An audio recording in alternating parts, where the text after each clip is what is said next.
అందరికీ నమస్కారాలు. పేరు పేరున మహాశివరాత్రి పర్వదిన సందర్భంగా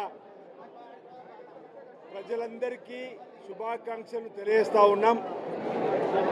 ఆ పరమేశ్వరుడు ఆశీస్సులు వేములవాడ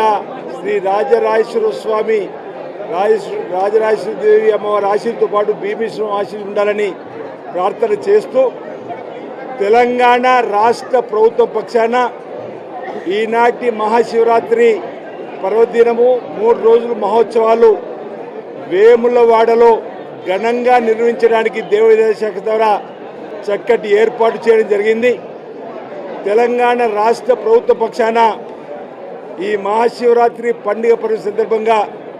రాష్ట్ర పండుగ గుర్తించడం కాకుండా తెలంగాణ రాష్ట్ర ప్రభుత్వం నుంచి రాష్ట్ర బీసీ సంక్షేమ శాఖ మార్చులు, రవాణా శాఖ మార్చులు, రాజన్నకు భక్తుడు పరమేశ్వరుడు భక్తుడిగా ఉన్నటువంటి పెద్దలు పొన్నం ప్రభాకర్ గారు రాష్ట్ర ప్రభుత్వ ప్రతినిధిగా పట్టు వస్త్రాలను సతీ సమేతంగా వారు ఈరోజు వేములవాడ పట్టణంలో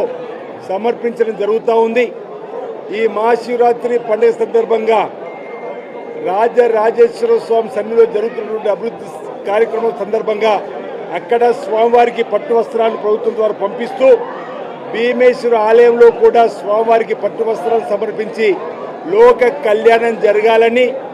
ప్రజలందరూ సుఖమయ జీవితంతో ఆనందమయ జీవితంతో అశ్వేషంతో ఆయుర్వేదంతో ముందుకు వెళ్ళాలని,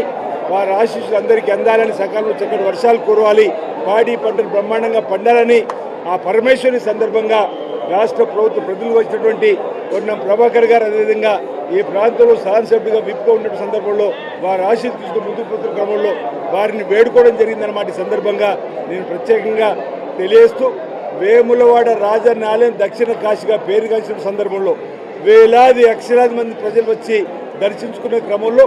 రాజన్న ఆలయాన్ని విస్తరించాలని గౌరవ ముఖ్యమంత్రి శ్రీ రేవంత్ రెడ్డి గారి నాయకత్వంలో ఇప్పటికే 150 కోట్లు వెచ్చించుకొని శరవేగంగా అభివృద్ధి పనులు జరుగుతున్నటువంటి వేళ వచ్చేటువంటి భక్తులకు మరో 100 ఏళ్ళు కాదు మరో 1000 ఏళ్ళ వరకు కూడా చక్కటి ఏర్పాట్లు ఇప్పుడున్నటువంటి 30 గుంటల పై ఉన్నటువంటి రాజన్న ఆలయాన్ని 4 ఎకరాల 2 గుంటల్లో విస్తరింపజేసి ప్రత్యేక చొరవ దేవాదాయ శాఖ మార్చులు పొన్నం ప్రభాకర్ గారు కానీ శ్రీధర్బాబు గారు కానీ మేము కానీ ప్రతినిత్యం ఎప్పటికప్పుడు గౌరవ ముఖ్యమంత్రి రేవంత్ రెడ్డి గారితో సంప్రదింపులు జరుపుతూ సంబంధిత అధికారులతో నూతన టెక్నాలజీతో ఆలయాన్ని అభివృద్ధి చేసేటువంటి సందర్భం జరుగుతూ ఉందన్నమాట. ఈ సందర్భంగా తెలియజేస్తూ మరోసారి మహాశివరాత్రి పండుగ సందర్భంగా భక్తులకు ప్రజలందరికీ కూడా శుభాకాంక్షలు తెలియజేస్తూ ఆ భీమేశ్వర స్వామిని ఆ పార్వతీ పరమేశ్వరుని వేడుకుంటున్న తెలంగాణలో గౌరవ ముఖ్యమంత్రి రేవంత్ రెడ్డి గారి నాయకత్వంలో పరిపాలన ఎలాంటి ఆటంకాలు లేకుండా జరుగుతూ ప్రజలకు సుభిక్షమైనటువంటి పథకాలను యథావిధిగా అందిస్తూ పరిపాలన బ్రహ్మాండంగా సాగుతూ రాబో రోజులకు మళ్ళీ ఇదే ప్రభుత్వ ప్రజాపాలన రావాలని చెప్పని ఆ భీమేశ్వరుని వేడుకుంటూ పార్వతీ పరమేశ్వరుని వేడుకుంటూ అందరికీ శుభాకాంక్షలు తెలియజేస్తా ఉన్నాను.